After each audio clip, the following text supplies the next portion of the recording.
Dr. Golnazar Ergens. Most of you know me as Gol. I'm faculty in the Department of Education and Human Development in the College of Education here at Clemson University. I'm here to talk about how to incorporate diversity, equity, and inclusion into your research work. Let's start with 5 questions to consider when developing a research plan that includes diversity, equity, and inclusion. How might your topic have the potential to decrease long-standing inequities related to access or outcomes?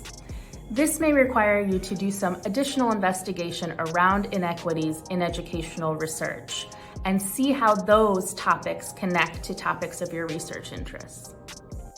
How might your topic have the potential to improve the climate of P through 20 systems for minoritized students, teachers, or others?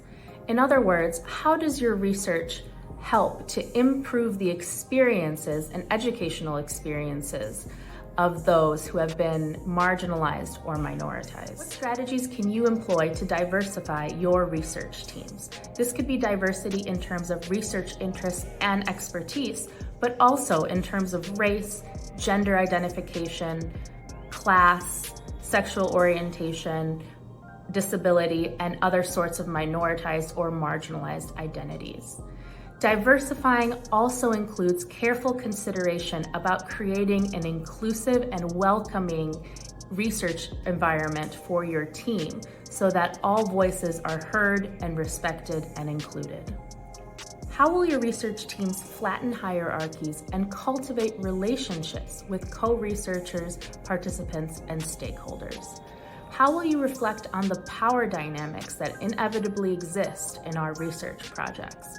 And how will you address those dynamically throughout the research process? How will you treat your participants with dignity and respect, keeping in mind the multicultural differences that exist among us? How could your methodology foreground minoritized voices and respond to calls for community answerability? Do some investigating into the histories of the theories and methods that you use in your research work. Are your theories and methods grounded in inequitable histories and ideas? In terms of your participants, who are you doing research with and for what purposes?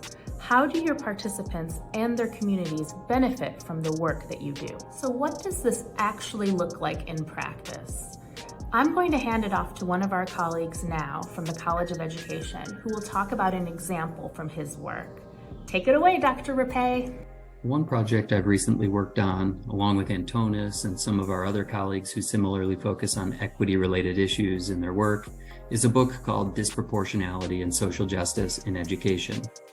Disproportionality refers to over or underrepresentation of a group in comparison with other groups for a certain outcome or within a certain context.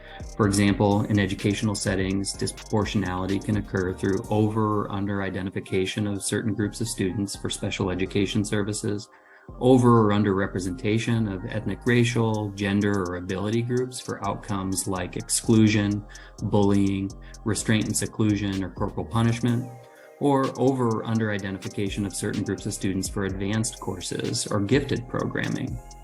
Our book examines disproportionality and focuses on issues of social justice for diverse students and students experiencing marginalization.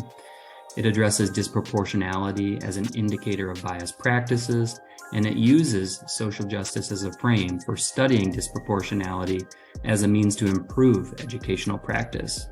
In writing this book, our hope was to highlight ways for researchers and practitioners alike to foster equity for students attending schools in our current education climate, one where equity and justice are sorely needed, perhaps now more than ever.